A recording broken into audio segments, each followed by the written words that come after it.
starting recording now. Great. Okay. So, just like to welcome everybody to this this webinar with Manisa, which is called "Dying, Doing It Differently." Okay. And just going to say who we are. So is Manisa James, who's got a nursing qualifications, is a psychotherapist and counsellor, a meditation facilitator, and she's the co-founder of the Samasati project and the co-facilitator of the Samasati support person training. And it's me, Siddhika, and I'm doing the communications, and I've also a graduate of the first Samasati project support person training, which finished a couple of weeks ago. So just going to give you a quick run through of the control panel, which you should hopefully all see in your top right of your screen. So you'll see a little orange arrow. So you can click this to expand or to collapse the control panel. Like that, so it's collapsed. And most of you will probably be on mic and speakers. It's also possible to call in on the phone, but I think most people will be on mic and speakers. And you can test your audio. Okay, and if you have a question, you can just type it in this question box here and submit it. And if there's any kind of practical questions during the webinar, I will try to answer them. But we're going to have a Q&A session at the end, so most of the questions will come at the end. If there's anything urgent, then I'll pick it up and let Manisa know that she might be good to answer it now.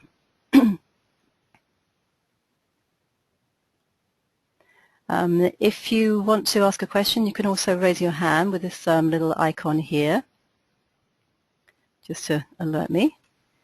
And as I said, we'll have the Q&A session at the end of the webinar. And today, the webinar, we should go about 90 minutes, depending on how many questions we have at the end. So we'll start off with a brief introduction to Manisa and the Samasati project. And we'll be talking about the taboo around death. And Manisa will be guiding two different meditations, which are particularly good for working with people who are seriously ill or dying. We'll be looking at the connection between meditation and dying. And then Manisa will introduce the Samasati support person training. And then finally we'll look at some basic being with skills, how to be with a dying person, and the Q&A. So I'm going to hand you over to Manisa now. I can just get the controls back.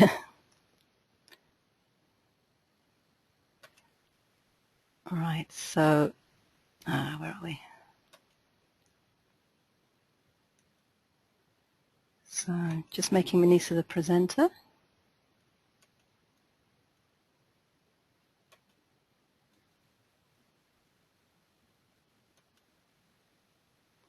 Okay, Manisa, are you there? Yes, I'm here. Okay. Waiting in the wings. Fantastic. And so you should be getting a thing now saying to show your screen. That's fantastic. If you just advance it through those. I'm still on. Yeah, if you just advance it through those first few slides, just to get back to your with your pictures. And Manisa, can you just say a few words and just so we can just do a sound check for your sound levels? Yes, well, I'm hot to trot, so let's check the sound and let's get cracking. Fantastic. And can you just if you'd like to just type in the chat box if you can hear Manisa okay.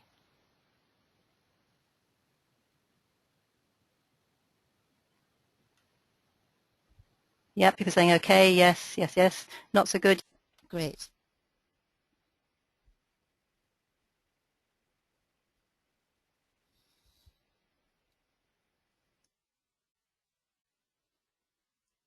Yes, shall I continue?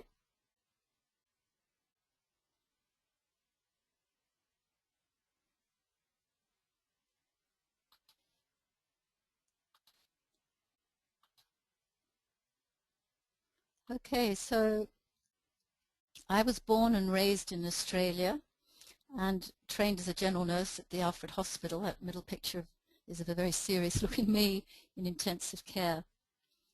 And I then went on to do midwifery in Adelaide and then came to the UK and studied psychiatric nursing at the Maudsley.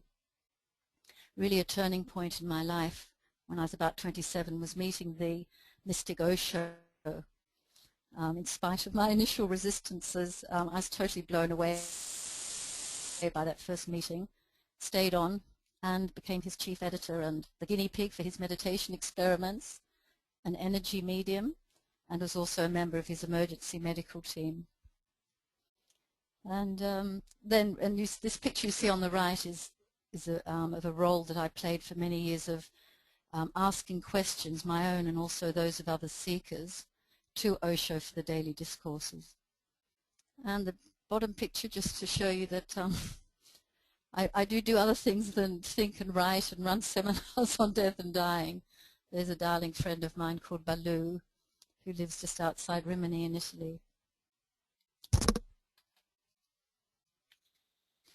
The Samasati project, here's a picture of our team as it was then, already enlarged, as it was then a few months ago here in Devon. We set up last year, 2011, with a friend, and we're now a CIC, which is a community interest company, with 3 directors. I'd like to explain at this point that the meaning of Samasati, because it's absolutely pivotal to our whole project. It means right remembering, that right remembering being that we're not the body-mind, we're the watcher, the consciousness.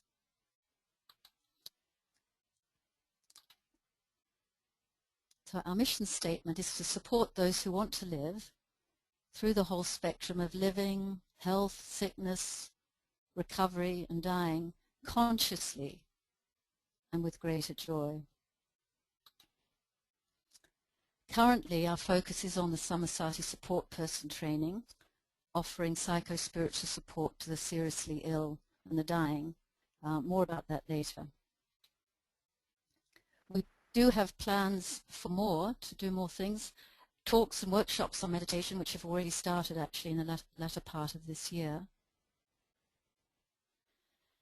And education, the potential for transformation in dying.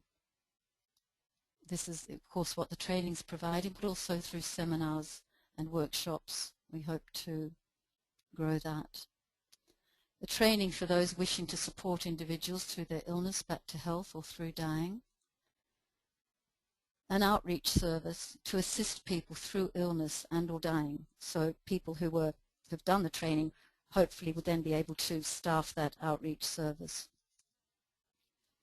And a website with a toolkit of resources, including a support forum for those wishing to live and to die consciously with the aid of meditation. And finally, meditation-based hospices around the world.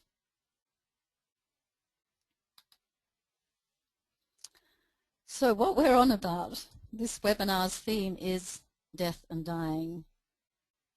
Anyone here who thinks this topic isn't applicable to them, this is, of course, is every man's topic, every man's journey. However, as we're all aware, there is a tremendous taboo around death. One hears expressions such as death so morbid and okay, others die, but not me.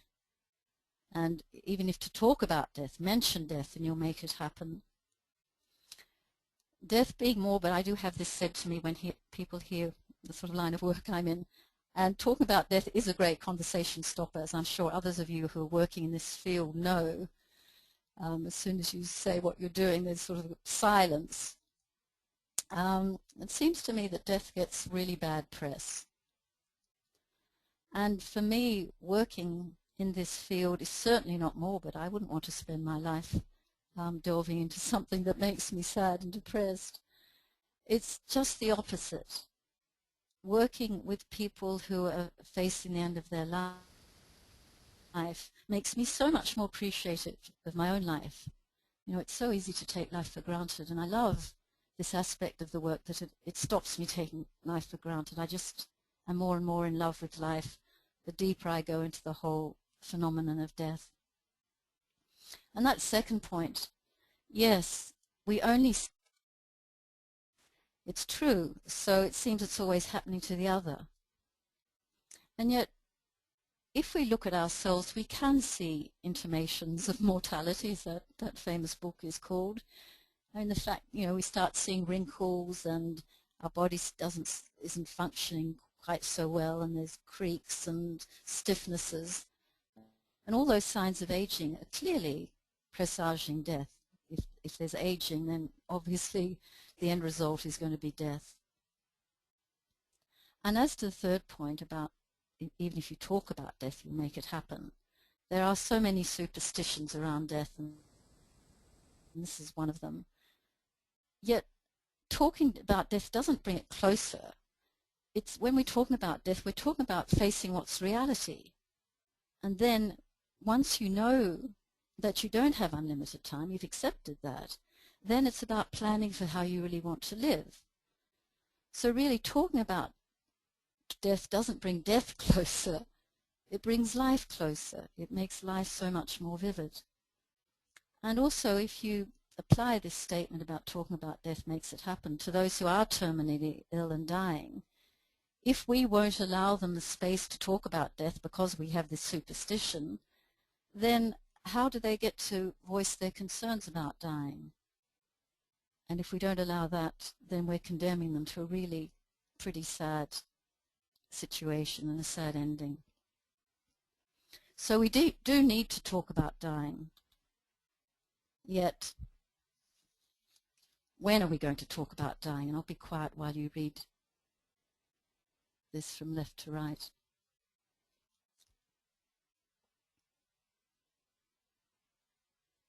So many reasons to procrastinate. Now is never quite the right time. But, you know, given that death is a given in our lives, isn't it only intelligent to start talking anytime's the right time? Because also the other factor about death is that we don't know when it's going to happen. It's not the monopoly of the elderly. So we need to start talking now. I want to just review with you the recent history of death, in as much as that there have just been changes in the last 100 years. Previously, there were more childhood deaths and lower adult life expectancy. The deathbed was often in the home with elderly people living with the family, so people faced the reality of death as part of life. Nowadays, death has become medicalized and many of us die in hospitals, so it's even more of an unknown. So our attitudes become more fearful as death is being hidden away, as it were. The dying are sort of cloistered away. They're caretaken over by medical and nursing staff. And even hospices, which so many held such great hope for those many years ago when Dame Cicely Saunders created them, they're becoming increasingly medicalized. I remember speaking to a palliative care physician. He'd been head of the unit in Sydney a couple of years ago, and he said, I thought rather sort of ruefully, yes, hospices are becoming medicalized. They're going the same direction of hospitals.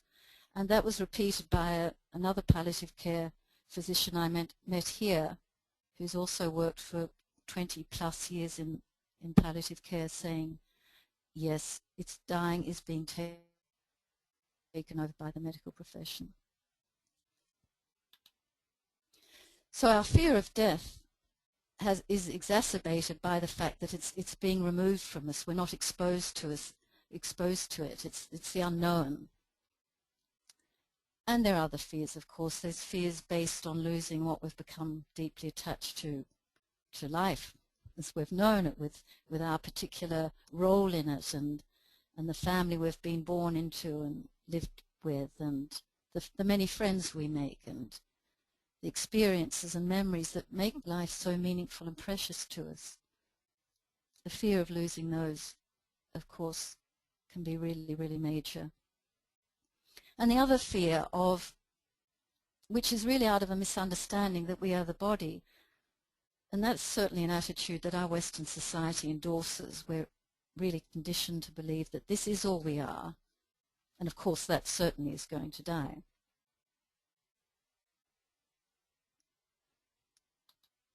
And there are other fears. Fears of going into the unknown, which death is. The fear of being in pain. The fear of feeling abandoned, of being alone. That those we leave behind will not be able to manage without us. A fear that we've wasted our life and now it's too late to do anything about it. And for some, the fear of retribution, of being judged and found wanting. But the good news is that in spite of the taboo, in spite of our wanting to avoid the subject, in spite of our fears, death is now coming out of the closet. And here's the evidence.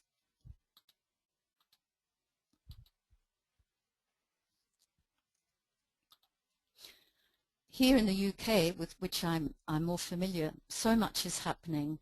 There's a phenomenon called death cafes started by John Underwood here in the UK, and they're now spreading to the US. They're not literally cafes. They are really venues, which may often be someone's home, which provide a forum for people to simply articulate their fears about death, their experience of death and dying. There's no agenda, there's no particular, there's no belief or anything instilled. It's really just a place to talk. That's a terrific innovation that's happened. There's also the Natural Death Centre here in London, which was set up many, many years ago by Josephine Spear and her husband Nicholas. There's dyingmatters.org, government-sponsored body that's looking at death and dying and trying to open up the whole subject. There's another organisation, Transitus, which, as does the Samasati Project, sees death as something that needs to, that the spiritual and psychological aspects really need to be honoured. And doctors are really now having conversations about people dying. They're now not so wary of opening up that conversation to say, look, you know, you are dying. And not only that, but to talk about preparation. And that preparation might include advanced care planning, which will include, in turn, thinking about decisions for the future while you're still alive and after you've left your body. Your preferences about medical treatment for if or when you can't make such decisions, such as an advance directive or living will. And attending to financial matters and your funeral wishes, what sort of a funeral you want, what sort of a casket you'd like, what sort of music, who you'd like to be there, and creating a will if you haven't already done so.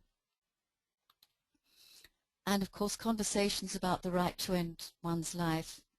Euthanasia is such a big subject that hardly a day goes by sometimes when there's not an article in the national papers about that.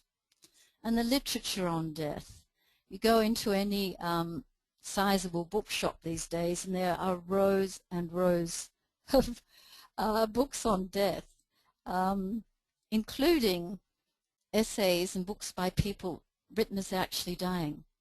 The ones I've read include those by Philip Gould, Christopher Hitchin, Tom Lubbock, and Carla Zilbersmith. They're amazing, amazing testimonies. I mean, deeply moving. And I'd like to read you some extracts from a couple of them a little later on.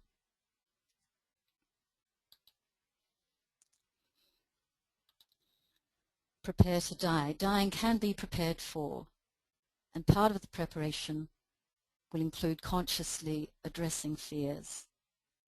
Once we address those fears, that is an important step in the way, in quote marks, the negative work, then there's an opening to understand the enormous potential in dying, the positive in dying. When you think about it, we prepare to give birth, and we're all pregnant with death. So why wouldn't we prepare for that too. How can we prepare to die? You know, the cartoon's great, isn't it? Dear, it's for you, it's always someone else. Some people say that living is the best preparation for dying. I reckon that just living actually doesn't necessarily mean you're preparing the best possible way for a beautiful death. It's how you die, it seems to me, that's significant. And if death tapped you on the shoulder right now, have you lived in such a way that you'd be willing and able to accept that? Would you be able to say you've lived a really full life, a fulfilling life, and that you gave it your all, and that you've loved and been loved? You've had dreams which you've been able to fulfill, and you took risks, and you don't have any regrets. Have you been really present to your life and valuing the moment? How many of us can say a yes to that? You know, most of us have fears, don't we, and needs, and often unconscious, which get in the way of our living well. And those same fears and needs, of course, are going to get in the way of our dying well, unless we want to consciously prepare for dying. And understand that part of that preparation is going to be looking at those issues. The other thing people say when I talk about my work and the need to prepare for dying is, well, I'm too engaged in living to think about death, to give energy to death. And I'd like to know, and in your busy life, what about, haven't you had family members or friends who are dying, have died, have been sick and have died? What about yourself in your own life? Have you never had a sort of a health scare or a brush with death? Aren't sickness and dying and all the feelings we have about losing someone we love, or losing aspects of ourselves that we've become very attached to, like being youthful, being attractive, having a healthy body, having vitality, isn't that an unavoidable part of living, intrinsic to living?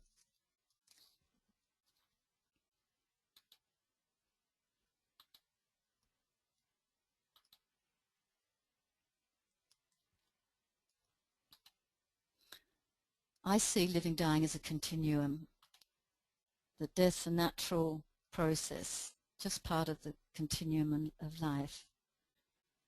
And I love that picture on the right of that tree that so beautifully illustrates that the leaves, the green leaves mixing with the red leaves. It's just part of one flow.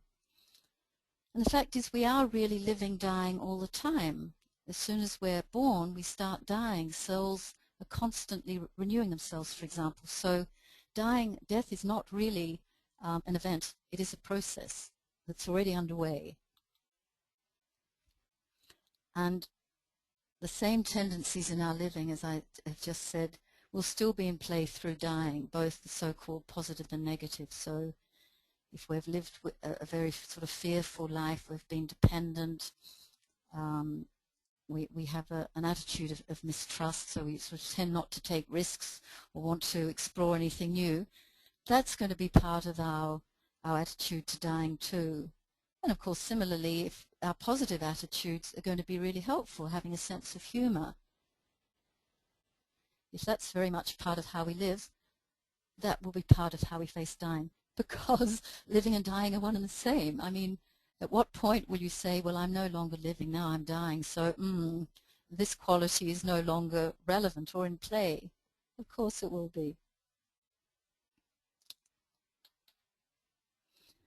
And when we take on life, we take on the whole package, life and death, which in fact, as I keep saying, is not really two, it's life, death. We can see the interplay of living, dying, the continuum, the deep connectiveness there really being one, or if you like, two aspects of one phenomenon, just in the interplay of living, dying in our breathing.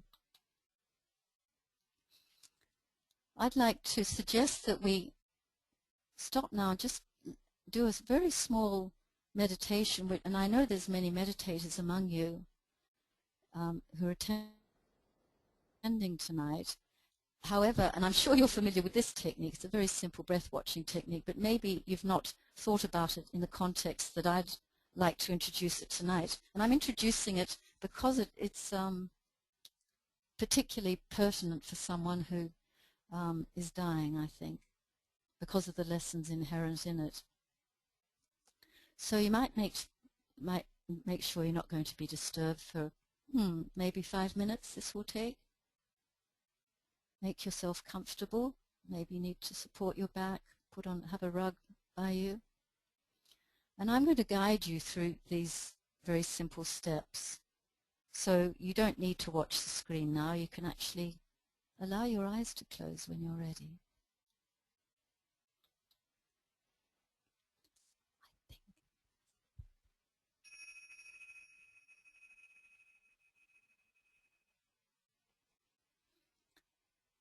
With your eyes closed now, just tuning in to your own breathing.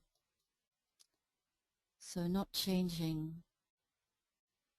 the pace, the rhythm of your breathing, but simply watching the rise and the fall of your chest or your belly as the breath comes in and goes out.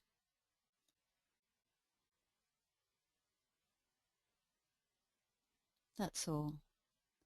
Just a very relaxed observing of the breath coming in and the breath going out.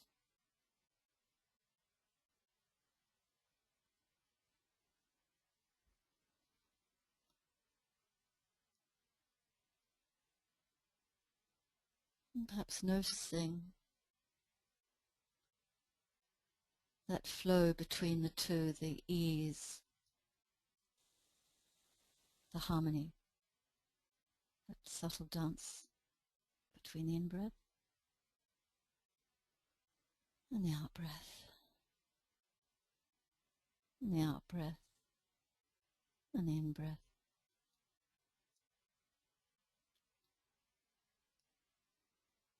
That's right. And you might like to reflect on how each in-breath is really a taking in of life, isn't it? As we take in oxygen, taking in life, and each out-breath, letting go of life, relaxing, releasing, taking in life, letting go of life.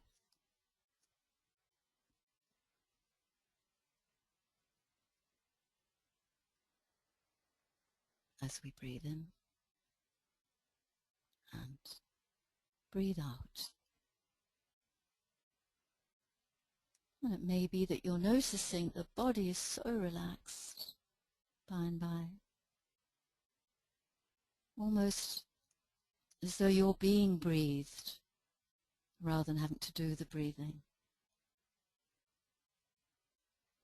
Life taking care as it enters and leaves, so you can relax.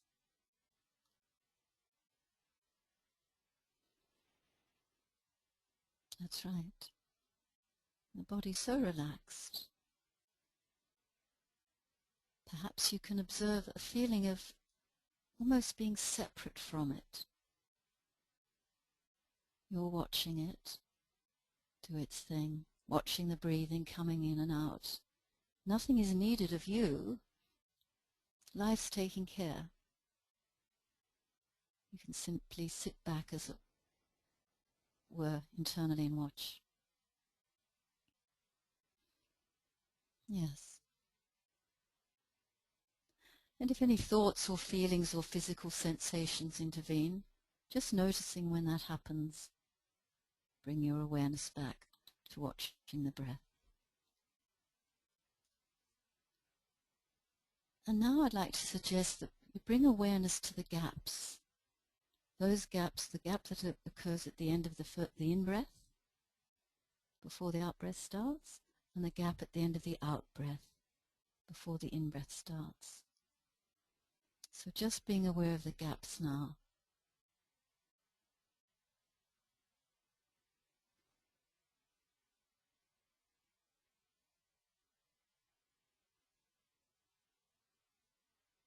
Breathing continue easily and naturally, and you'll bring your awareness just to those gaps. And it may be that you notice you continue to bring your awareness to those gaps, that they become longer without your making any effort. You can rest in those gaps for longer periods.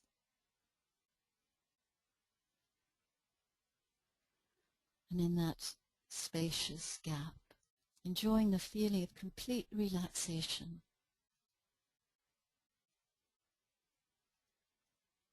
You are simply aware, watching. And again, if any thoughts or feelings or sensations come in, just notice them, let them go, bring your awareness back to watching the gaps.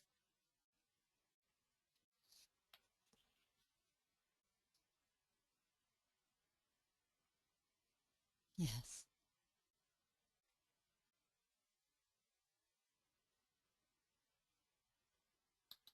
And now in the last stage, we're going to watch the whole cycle. So watching the breath coming in, watching that gap, watching the breath going out, and watching that gap.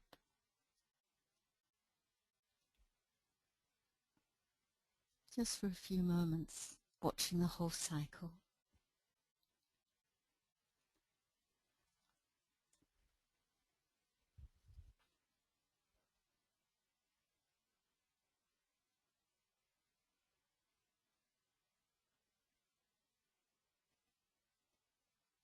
That's right.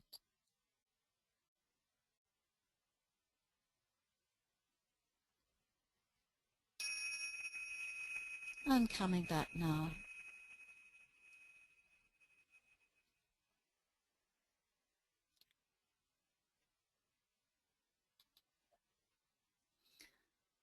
What can we learn through that small technique? We were moving voluntarily from the outer, weren't we, from the outer world to our inner reality. We were allowing the breathing rather than doing the breathing. We were voluntarily relaxing, moving, taking ourselves into a space of relaxation, moving from the personality to spaciousness, or from the form to formlessness, if you like, or from body to energy. We were being in the present. And you may have felt that lived understanding of the interconnectedness between inhaling and exhaling, between living and dying. And finally, the choice to notice thoughts, feelings, and bodily sensations, and to let them pass by.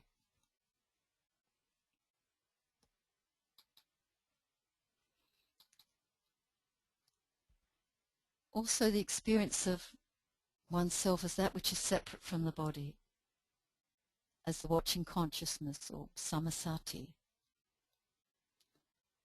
That exercise, that meditation, was also about trust. Trusting that the breath will come in and go out, that you're being taken care of. And therefore dropping control, no need to do anything. And finally about stillness, silence and peace. Maybe that sense of calmness is still there with you.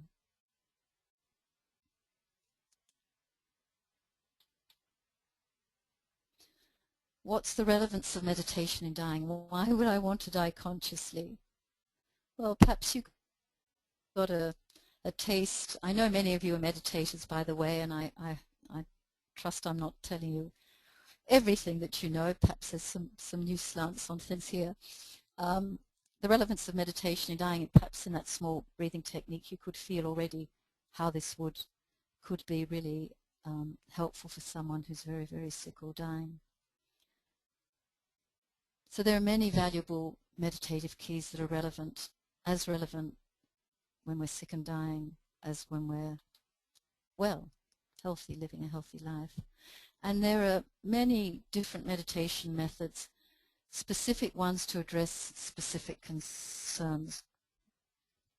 For example, the meditative methods that we can use in life to avoid becoming overwhelmed with anxiety, to address our various fears, to de-stress, to stay centered, to be open in contact with our hearts. They may be just as relevant when we're dying.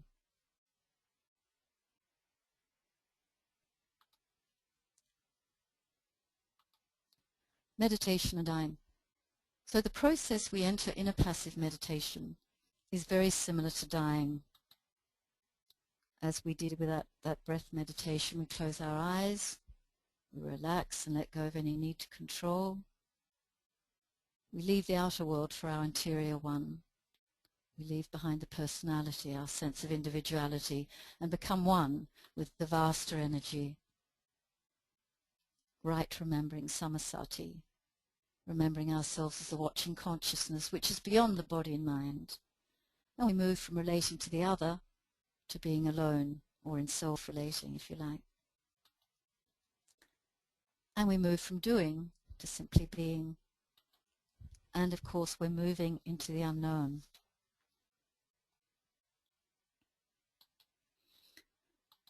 So meditation provides a natural and simple way to consciously die before you die.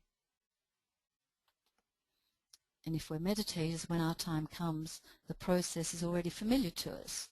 So if we know how to let go consciously and voluntarily, can there be a better way to enter dying? It's already familiar to us. There's a moving account of conscious passage into dying in Philip Gould's book, When I Die, Lessons from the Death Zone, a fabulous book which I highly recommend. And he writes, "My death became my life, and my life gained a kind of intensity that it never had before. It gained a quality and a power it had never had before. The unvarnished certainty that you're going to die is an immensely powerful thing. It provides the opportunity for fulfillment and the experience of extraordinary depths of feeling and the chance of reconciliation that would never otherwise occur.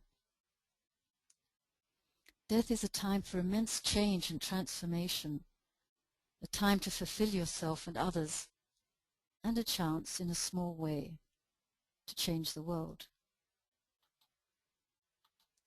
So death does provide a unique opportunity if we approach it with awareness and openness.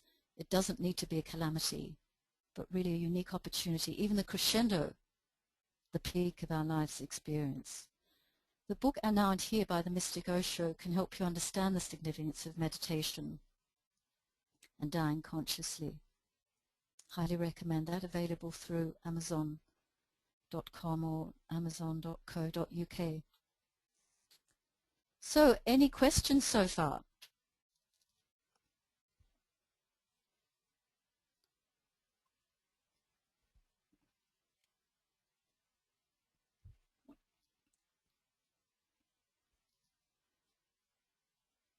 Okay, I'm going to move on because I see time is marching on. And if you do have any questions, of course, there's going to be an opportunity at the end of towards the end of our webinar. So Manitha, yes, we do have a question from Ekant. Yes. He's Sorry? asking, he's asking, Yes. can the meditation, can this be a daily, every moment practice? Absolutely, absolutely. It can't. It's, as I've said, all these techniques are as equally relevant to living as dying. It's beautiful if you can incorporate that in your everyday. Absolutely.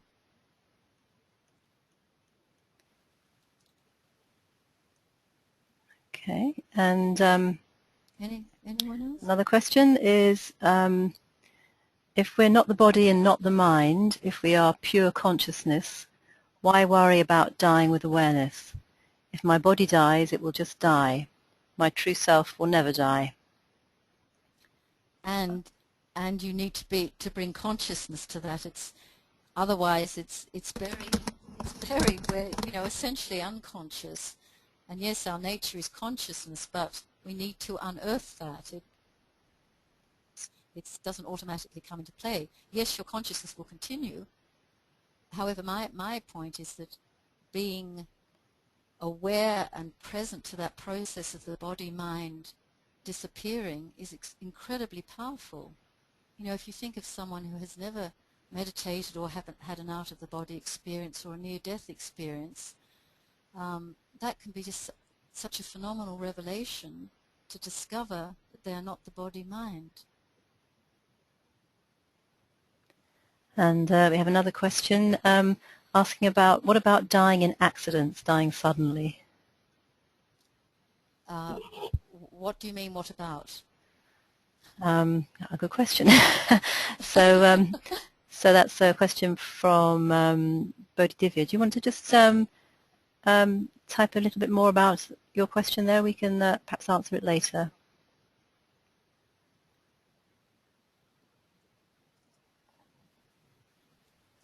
Okay, and we're having a, let's see. Oh, she's asking if we don't have much time to prepare, how can we help ourselves, like if it's a sudden death? Well, yes, I mean, that's really speaks to the whole point, doesn't it? That death can come suddenly. That's why I feel we need to start educating ourselves now. We need to start meditating and becoming befriending the whole phenomenon, becoming familiar with it, because we might have an accident and then there is no time for preparation. It's a good point. Yes, and Beata is saying, oh, could you repeat the 3 book titles? Yes, When I Die, Lessons from the Death Zone by Philip Gould. And the book by Tom Lubbock, L-U-B-B-O-C-K, is Until Further Notice I Am Alive. I'm currently reading that book. Christopher Hitchens, H-I-T-C-H-I-N-S. Can't remember the title of the book, but you'll find that if you do a search on Amazon.com. And Carla, it was an essay that I read called Leave Them Laughing, which I'm going to quote from shortly, so you'll see her name there. That's an essay in one of the 3 books that comprise the new trilogy that the Natural Death Centre's recently published. Fabulous publication, by the way. Highly recommend it. Okay, and I just have one more question for now. Having worked with music in training the breath in the USA, I'm finding it harder to bring this articulation of a visceral dimension of timelessness at the end of life to the UK. How to bring this dimension to our institutions, to the NHS? Well, who's that from? Let's see. That's from Abigail Robinson. I was hoping it was from you, Abigail. I've just been on your website before the webinar, and you're a music thanatologist. Yes, terrific question, and that's what bringing meditation or mindfulness. John Kabat-Zinn's doing a lot to bring mindfulness into various institutions here, well, around the world, but certainly in the US and UK. So yes, bringing meditation into hospitals and hospices and workplace, and making it more and more understood, letting people taste it and see what what substantial change it can make. Okay. So maybe I've got a couple more questions, but I'm noticing the time is running. So perhaps we can move on, and then we'll have more time for questions at the end. I think so. I see. Yes, we do probably need to move on. If those people can hold on to the questions, are you happy to do that? Yep, okay. And probably at the end, it might be easy if you just retype them into the question box. Yeah, okay. So let's continue for now. Okay. Thanks for those questions. That was a good break. So medicalized death. I've already made this point, but I just wanted to say it again. This quote from Richard Barnett from A Brief History of Modern Death. He writes of the sterility and inhumanity of modern medicalized death and how, by ensuring that death takes place under medical supervision in medical institutions, the medical profession has, quote, obscured the personal and social process of dying. And I would add also the psycho-spiritual aspects too, which is what our work is about. And I want to make the point that the potential inherent in dying, the psycho-spiritual aspect of dying, isn't the domain of doctors. And as Philip Gould, who's actually Lord Gould, was in the House of Lords, lived through with awareness, death can be deeply transformative. Not only a conscious death, but a joyful death. A death where we can actually celebrate. I didn't mean to. Can I go back? Probably not. This is where I want to quote Carla Zilbersmith, this fantastic woman who was dying of motor neurone disease. So this is from the book Writing on Death, which is one of the trilogy from the Natural Death Center. She says, "I'm madly in love with living. Thanks to my illness, my life is high-definition Dolby surround sound. I am moved by this life with the single-minded intensity of two teenagers in love for the first time. I want to crawl into the back seat with life and steam up all the windows. I want to stop everyone on the street and tell them about my love. I'm in love with living, and I think that's the way I will feel until I die. I don't want to waste one moment. Lately, more of the hours of each day are filled with suffering rather than joy, but I will not stop inviting in joy until my last breath. I will not spend my hours bemoaning something which can't be changed. I have an incurable illness, and I'm dying." That sort of reading to me is just so inspiring and moving. Her imminent death is giving so much depth to her living. I mean, what more proof could we want that death is not inimical to life, but actually enhances it?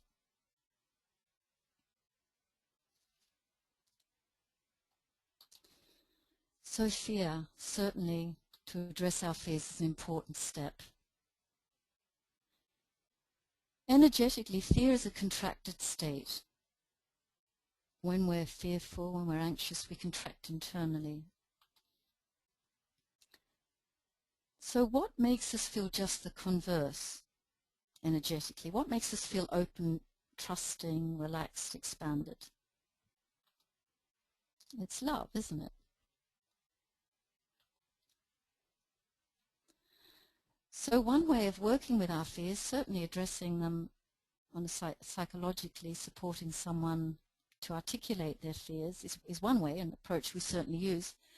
However, one can only talk a certain amount about love, and it's very limited, but meditation can give someone, to reconnect someone with a sense of love experientially.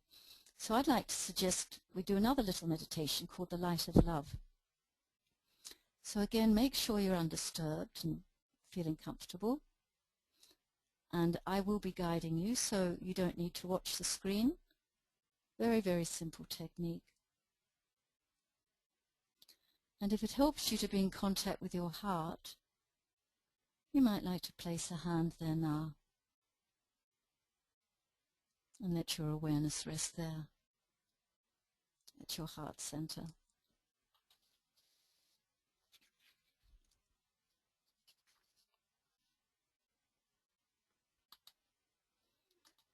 In the first stage, I'd like to invite you to recall the face of someone you feel loved by.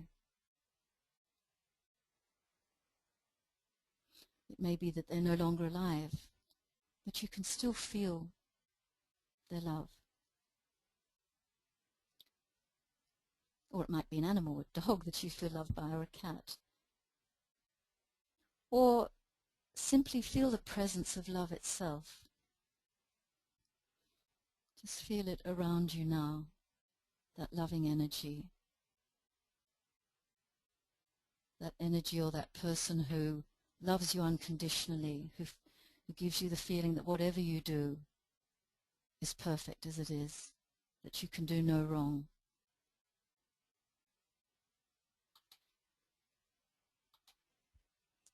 And now, each time you inhale, feel that you're taking that love as a soft golden light into your heart.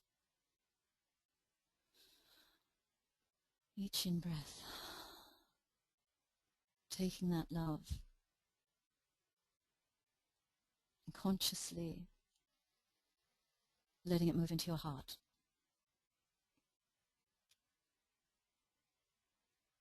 Breathing in your own rhythm, naturally and easily.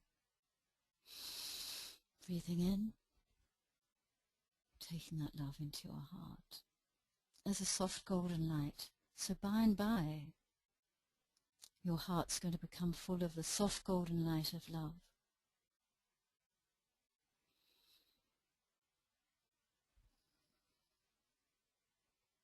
Consciously taking in that love with each in-breath, letting it fill your heart.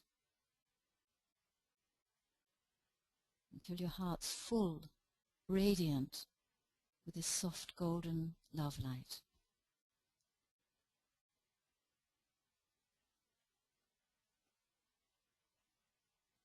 That's right.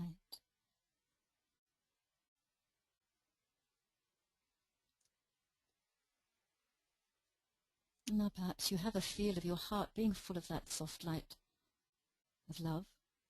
So with each exhalation, sending that love from your heart into the rest of your body.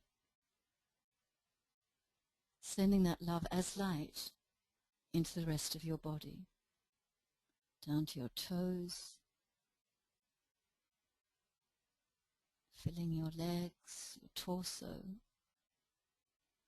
your arms, your hands, by and by, each out-breath, sending love all over your body, in whatever order comes easily for you, up your neck and your head, consciously sending the light of love so that by and by, as you continue to fill the body with the light of love, you become a light body. So there's a sense of the material body's dissolved into this lovely soft light of lovingness. And then just for a moment, before we move on, resting in that feeling of being full of love's light.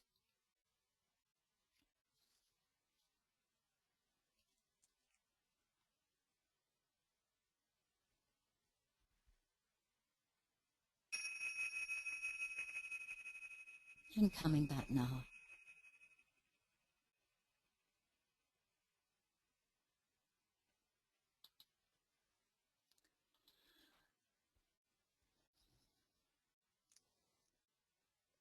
So we've talked about that it is important, the addressing of our fears around dying, important in easing someone through the dying process.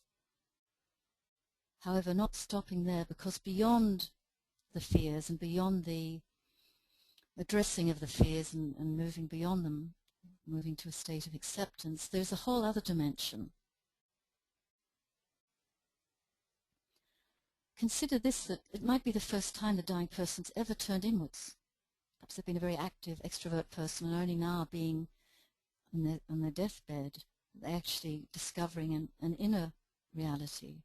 It might be the first time they're asking themselves, who am I now that I'm no longer an active member of the family or of the community, now that I've no longer got a robust body, now that I'm just a case assigned to a bed with a number, who am I?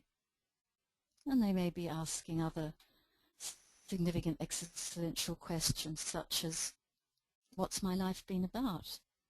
Has it been worthwhile? Have I contributed anything? Have I loved or been loved?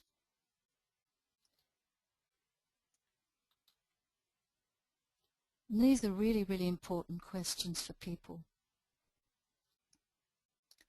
And as we do for birthing, we can do and should do for dying. And just as birthing can be a joyous experience, in spite of the pain, so dying too. It's not that there will not be pain, but in fact, it's the pain that gives the depth to the joy. So we're talking about another kind of midwife, and I'm happily been both. So, and I'm sure that I know there's other midwives in our audience tonight. You probably have the same experience as me, that just as birth is such a sacred moment, so death too absolutely has the same potential, and both need to be prepared for. So now we will move on to the Samasati support person training, which is exactly what we provide. It's designed to help through illness and dying those who'd like to use whatever happens for their inner growth, those who want to be present to their dying as they are to their living. The Samasati vision is based on that of the mystic Osho, which is a meditative approach to all aspects of living, including dying. A meditative approach and a joyful, celebrative approach. There's no one to follow, there's no belief to take on, simply one having an openness and willingness to experiment, taking on everything simply as a working hypothesis. Deeply experiential approach, and that's what I so appreciate about Osho's vision. I'm one of the facilitators next year, along with Sudhir Neat, who's a meditation facilitator, hypnotherapist, and NLP trainee. You can go onto our website and see a small video clip about him. He also has had some very deep personal deaths close to him, so he's really well qualified as a co-facilitator. There are two aspects of the training: the opportunity, the unique opportunity to explore your own relationship with death, and you're acquiring skills to support someone else who is dying, who wants to stay as present as possible, and to have the support of meditation, of meditators. As Osho says, this is the greatest gift we can give to anyone, to be present with love and awareness, supporting them through this journey.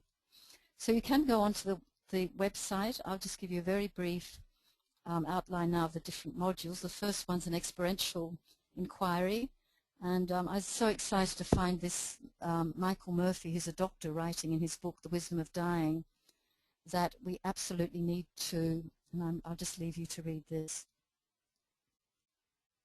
look at our own issues.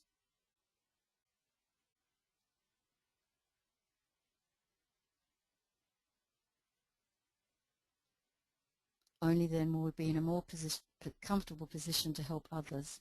So learning to support people through dying can't be in the form of seminars. It needs to be deeply experiential. And this first module is exactly that, in a safe and supportive environment. There are structures and meditations that enable us to address our feelings around our own death.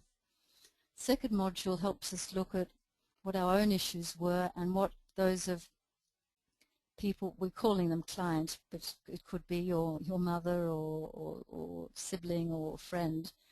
So what their issues could be to their dying and possible responses. We also look at what is a conscious death, what might get in the way of it, what might impede it. How could we respond to shock, anxiety, and depression? What role could meditation play? And we learn some basic counseling skills.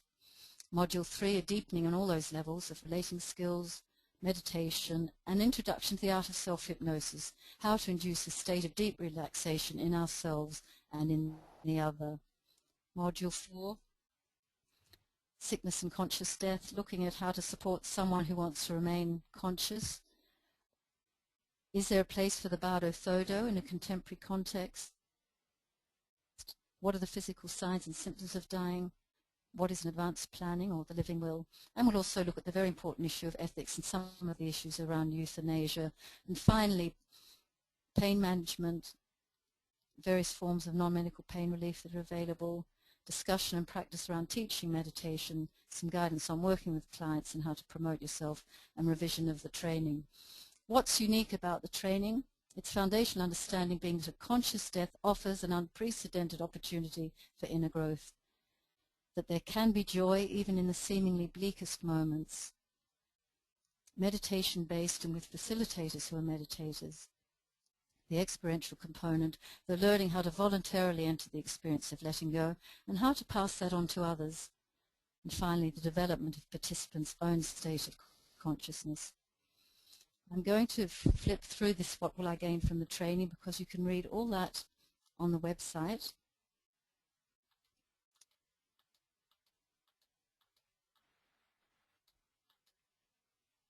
Testimonies you can also read on the website. Those are very, very strong. Here's some photos from of the graduates from this training that's just finished. On the left, they did a psychodrama about the skills they'd learned. On the right is that we invited a music therapist to come for an afternoon. That was wonderful. And those bottom pictures just illustrating the deep bonding that happens invariably between participants as we go into sort of very intimate issues of our own concerns around dying and the recognition that we are mortal. Here's how to connect with us about the training: www.thesamasatiproject.co.uk.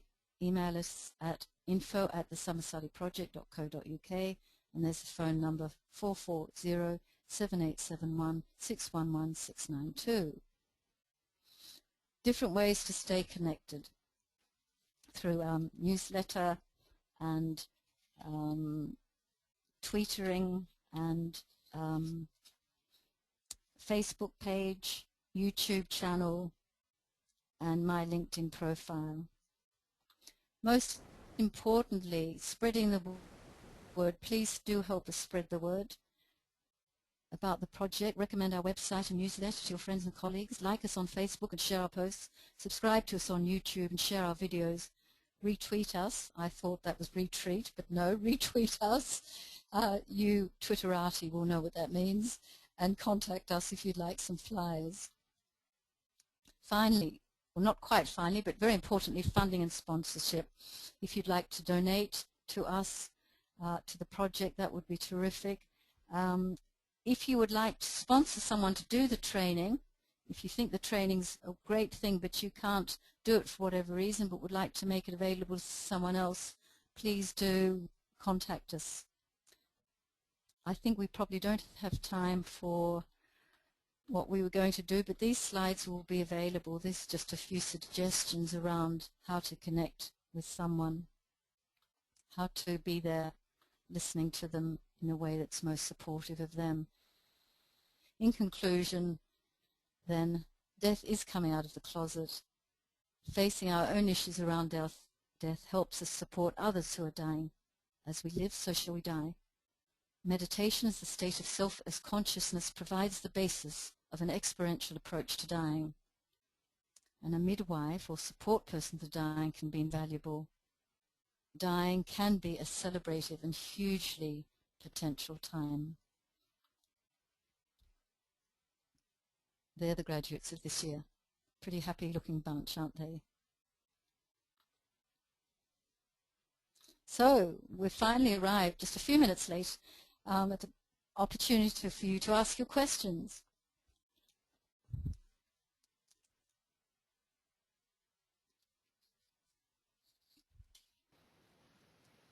Are there any questions? Okay, so we had a couple of questions from previously. Yes. And one of those was, how do we know that we've prepared enough for death? That's a good question. Well, I would answer it like this. Do we have a name for the person? Oh, that was from Paratosh. Paratosh. I would say really we can only look at how we're living. You know, if we're living totally, if we're as present as we can be, if we have dreams that we really go for, then that really, you know, we really bring as much consciousness into living. That is the best preparation, because by the time you come to your death, there won't be regrets about, oh, if only I'd done this, or, you know, told this person that I loved them, or apologized to that other person for hurting them, and so on. There won't be regrets for unlived experiences and incompletions. We will have lived life to the max. So we would then be ready to gratefully, gracefully, even joyfully move into dying. Okay. And we have another question here. I'm not sure how you pronounce the name. It's something Naish Leap. And Naish is asking, can you address the Bardo method of dying? Not tonight, not in the few minutes we have, only to say that Osho has endorsed that what happens in the process that the Bardo describes is a reality. Now, I should just add this, that Osho's approach is never to take anything as a belief. He has said to us, I do remember my past lives. That's my experience. However, don't take that on as your belief. So I just want to add that caveat. However, it speaks to me a lot that Osho does endorse the Bardo. So essentially, I don't know how much you know about it, but it's having someone support you and guide you to keep you conscious during the dying process, and then guide you through the various stages. My own personal take on it is that as it is at the moment, it's full of many culturally specific images and wordings that are not terribly meaningful to people who aren't Tibetans, and also has many what in modern sort of psychological terms we'd call negative suggestions. For example, there's phrases such as, and then you will hear the sound of a 1,000 armies marching and the gnashing of teeth, and, you know, and then there's, we'd call those negative suggestions in psychology, and I wouldn't feel happy about implanting those in the very vulnerable consciousness of someone who's passing from one life to another. So my suggestion and my own version of the Bardo is simply to remind people, you are not your experience. You are not any image. You're nothing you can hear or see or feel. You are the watcher. Samasati.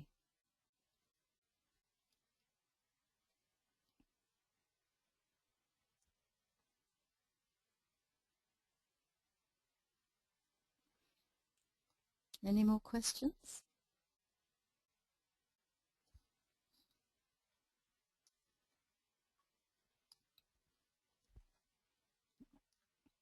Hello? Hello? Yes. Yes, okay, sorry, I think I muted myself questions? by mistake. Yes, there are. Taru is asking, will you ever do the training in the US? Because this current training is Will going we to ever be do in the UK. Yes, look, anything's possible. I don't discount that. I can only say that at the moment. Yes. Yeah, and currently we're hoping that some of the trainees will start to give small workshops in their own countries, and it will kind of spread organically. But it is quite early days at the moment. Yeah. Yes, that's right. Okay. Graduates. Yeah. Yes. Yeah. Yeah. And Carolis is asking, does addressing fears mean being aware of fears? Certainly, that's what I meant by addressing, Carolyn. Yes, and that's what we do in the workshop of finding out what our fears are and bring some awareness to them. Now, it may be that they then start to dissolve. It may be an acceptance that of this fear, and simply acceptance brings its own alchemical change. But yes, certainly I'm talking about a conscious process of identifying our fears and then addressing them. And there's many different ways to address the many different fears we have. Okay. So I'm just scrolling through the questions here. And Ruth is saying that she's really enjoyed the Tibetan Book of Living and Dying. It's been very helpful to her. And Sunil is asking, how can we help people who have dementia or unable to think correctly, or young children address pain issues?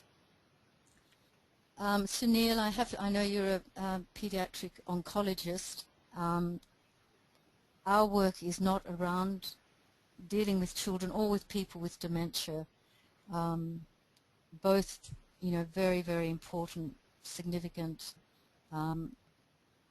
groups of people. However, our particular market is for people who want to and are able to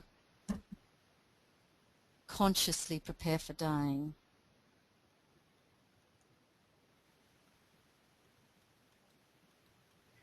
And another question from Maria. She's asking how to deal with someone who is afraid to let go of control and is suffering because of all this tension. Yes, well, that is the sort of thing that we address in the training. It's not easy for me to answer it just sort of as a generic thing, because I would like to know the person, need to know the person, and how that particular inability to let go of control, how that I would bring my psychotherapeutic skills into play, I guess, to find out, like, have that always been so, and yeah, introduce them to meditation, certainly if they're open to it. That simple breath meditation we did, I wonder if that would be appropriate for if you've got in mind a particular person, because that is actually just a very gentle way of letting go of control, isn't it? I mean, one would probably even not even think I'm letting go of control in watching my breathing, but in fact that's what one is doing.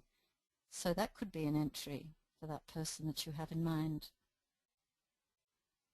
But yes, as I say, it's not so easy to answer that. There isn't a sort of a formula for this situation, this is what you do, always.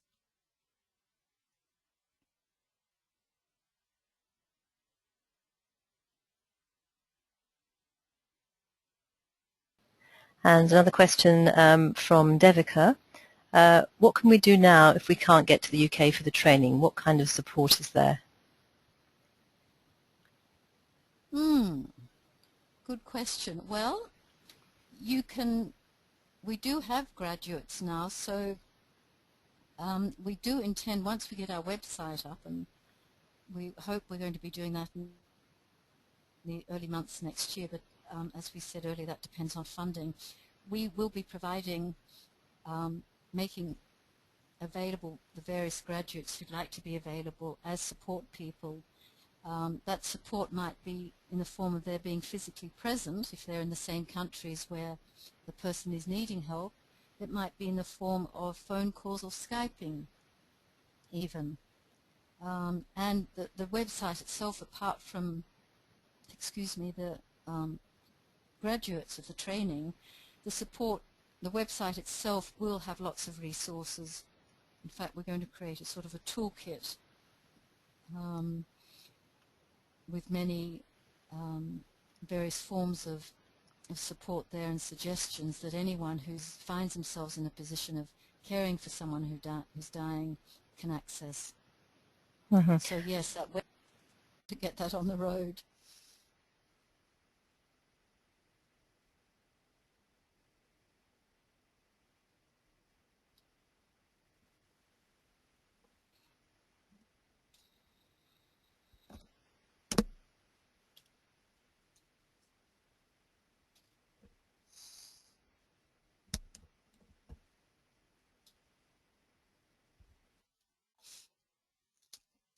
Any more questions?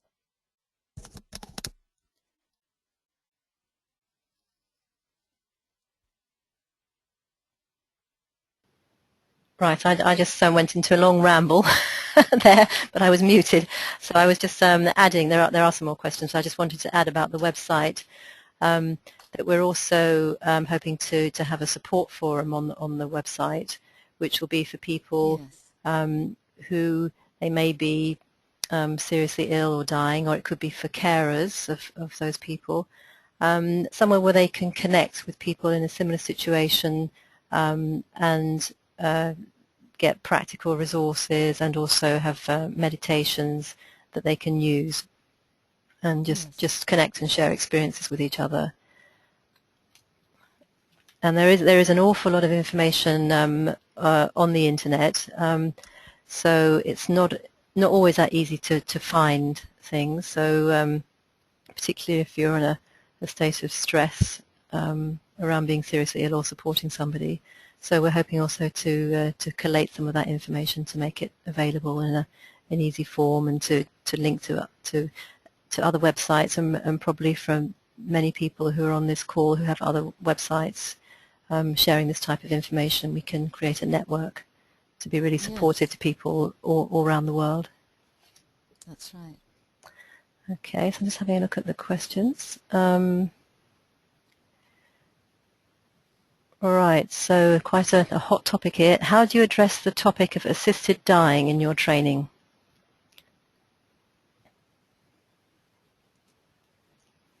How do we address it? Mm-hmm. Simply opening up a forum to see where people are at with it. There's no particular. I think the question here relates to assisted dying as in euthanasia, I imagine. Yes, I understand that. Oh, sorry. Yep. Mm-hmm. Yes, we open up. We actually showed a DVD on the subject as a sort of form of learning, and to show the various sides of the argument, and open up for discussion. The Samasati project doesn't have a particular view on it. It's simply, we acknowledge it. It is a subject that's hotly debated, and many people feel very strongly about it on both sides. So we open up the forum for discussion and airing of opinions. Right, and we have, oops, lost it. Not a question, but a comment from Priya. Oops, lost it.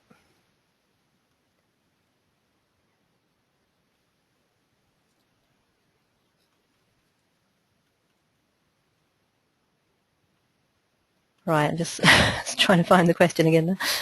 Okay.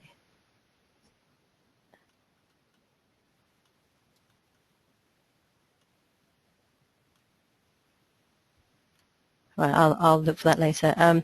We have a question from Ina.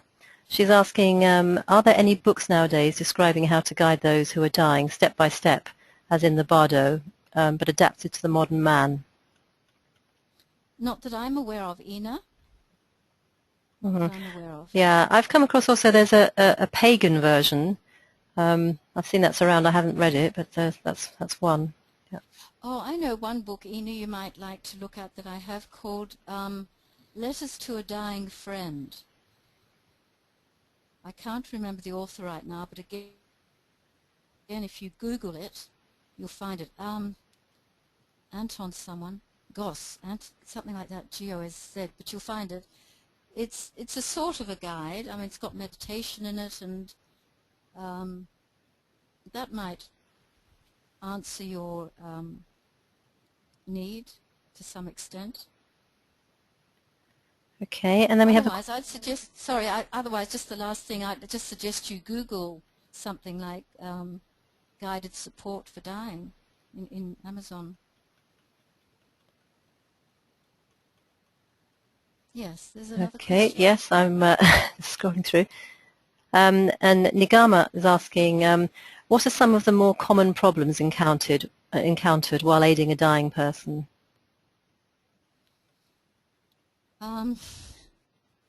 I find that a bit hard to answer, because I don't know what nigama, what might constitute a problem. I guess I don't see things in terms of problems, but just a situation. So I'm not quite sure.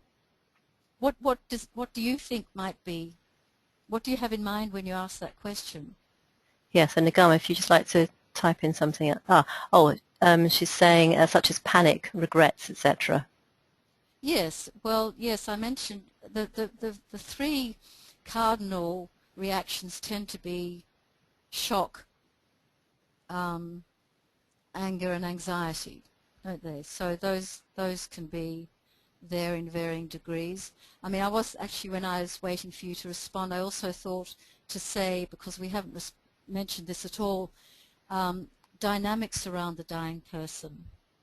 Because, you know, unless someone's living a very solitary life, most of us are dying within the context of family or friends.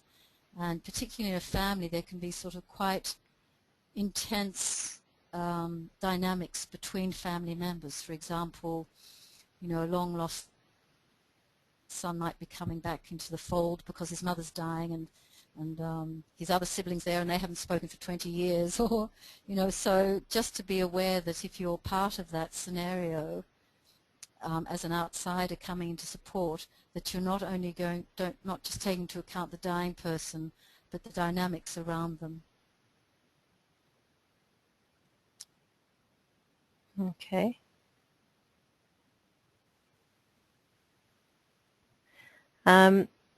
Oops. Okay, and Josephine is saying that one of her favorite books is Cancer as a Turning Point by Lawrence Lashan. Very inspiring and uplifting. And a friend going through chemotherapy felt it was the only book he could read. Yes, so great. Thanks for sharing that, Josephine. Yeah. Yes, thank you.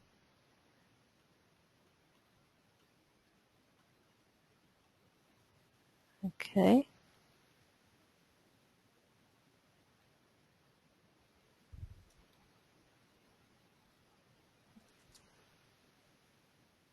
Okay, and Jeannie's making a comment following on from the question about working with someone with dementia who's dying.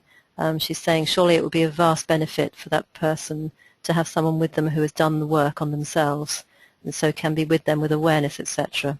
So although you may not be aiming for dementia itself, this work is relevant. Absolutely, absolutely, yes.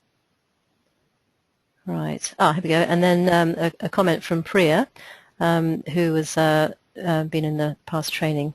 Isn't it funny that the training also provides you with a lot of relaxation for daily living? I'm a recent training participant, a graduate, and it seems to me that by facing death, I've lost much of my fear to live. What is this mysterious thing of death that brings so much inspiration to life? Yes. Right. Thanks for that, Priya. Okay. Right.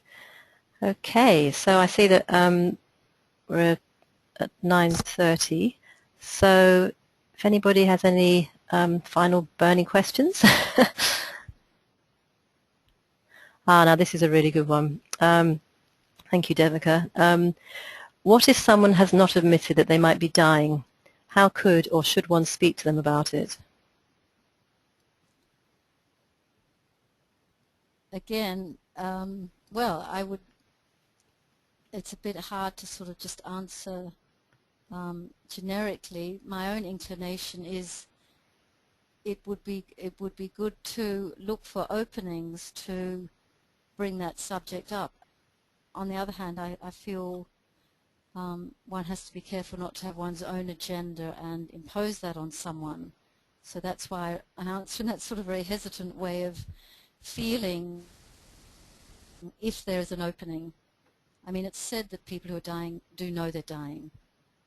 And it may be, I mean, I would ask also if that person who's not copping to the fact that they're dying, perhaps they're not feeling to articulate it because they're afraid that they might upset other people. That's often the sad sort of dynamic that happens in someone who's dying in a family. The family members know the person's dying, but don't want to say anything because they want to protect them. And the dying person knows they're dying, but doesn't want to tell the family members because they want to protect them. So at this really potential time when they could have really become very close, they're so busy being concerned about each other that no one's actually talking about what's going on. I think that's a sort of terribly sad situation. So, yeah, I would, with great sensitivity, see if there's an opening, let the person know that you are totally okay, if indeed you are, with the reality of dying. You know, one could perhaps say something like, if the person's clearly very ill, you know, I wonder if you ever think about, you know, how would it be if you don't make it? You know, something like that. Just saying, you know, I wonder is very unintrusive. It's simply putting out, oh, I wonder what you think, and so the person can take it up or not, or just ignore it. But your statement lets them know that you're open to talking about death. And we've had a little flurry of questions coming in. So, a question from Shami. She's saying, I feel music and singing are important with a dying person. How do you feel about that? Yes, Shami. Yes, absolutely agree. And that's why it was lovely to have a music therapist come to our training, and why I'm really interested in Abigail's work. And Priya is also studying music thanatology with Therese Schroeder-Shaker. Music can be very, very powerful. If it's music that resonates with the person, of course, I think we have to be careful not to, again, impose our own agenda of what would be lovely for someone. But certainly if someone loves music, that can be a beautiful entry into death. And then Maria has a question. What do you think about hypnosis for assisting the dying person close to the end? Yes. Can you say a little bit more about what you have in mind with that question? So Maria, if you'd just like to type in a little extra.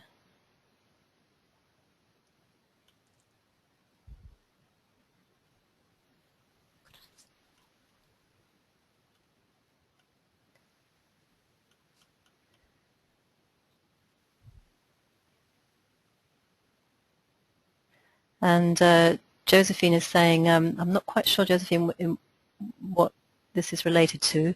I would do the unfinished business exercise with that person.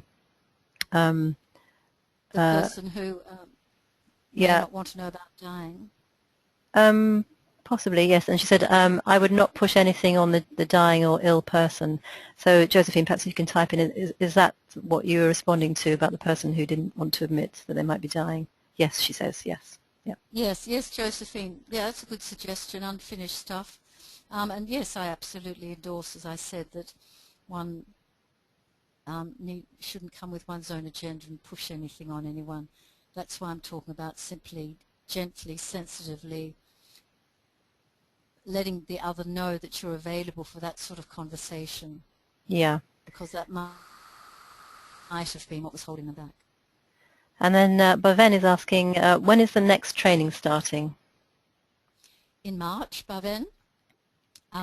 You can also do the first module in India instead. That can be at the Osho Meditation Resort in February. So you'd go to the osho.com website to see the exact date of that. So you can do that first module there and then pick up the rest of the training here in England in April, or do the first module here in March. So it's, I don't have the exact date in my mind, but it'll be on the website. 6th of March is the one in the UK. Yeah. Right. Yep. So the 5 modules are 4 days each, Bhavan. Yeah, and that's a residential training in Dorset in the UK. And then Josephine's just saying that she did the unfinished business with a friend who didn't tell her children that she was finally dying. It was very helpful and shifted the energy. Oh, lovely. Yeah. And Maria is saying, this is in response to the hypnosis question. I was there when my aunt was dying, and she was very restless. So I used hypnosis to relax her, and she started promptly to slip away in a relaxed state, as I could see from her breathing and eye movements. She was in an unconscious state medically, but I felt that she was responding to my voice. Well, that sounds beautiful. Beautiful what you did, Maria. Yeah, and I remember that the music therapist who came to speak with us, he was saying how sometimes he was playing to an unconscious person, and how just Yeah, watching the body movements and the breathing, you can really tune in to what's going, because even though they might be medically unconscious, there's still the essential consciousness is there. that's right. Yeah. So I think that's pretty much it. So apologies if we've missed anybody. Yeah, so if there are any questions which you've missed or you'd like to ask, then you can send them into the email address info@samasatiproject.co.uk. Um, I think that's pretty much all the questions. Okay, so thank you so much for your questions. I'm trying to click on to the last slide unsuccessfully.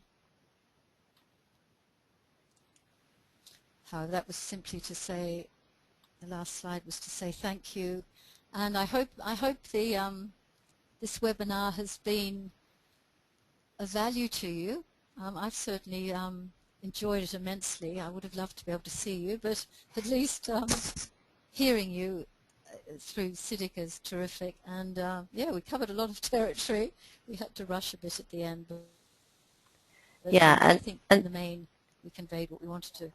and just to say that we're going to put the slides up. So there's a couple of things that we missed. We didn't Yes. go over a couple of things. So we'll put the slides up, and we'll put a link to that on Facebook and on the blog, so you can see those.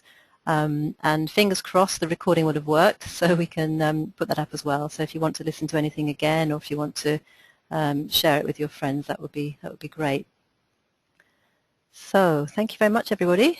It's been Yes, really lovely thank to you. have you all here. Thank you. Thank you, Siddhika, for making this possible. That's okay. Thank you, Manisa. So, right, bye, everybody. Have a good evening, or Bye. whatever time it is in the world you are. Okay, bye-bye. Bye.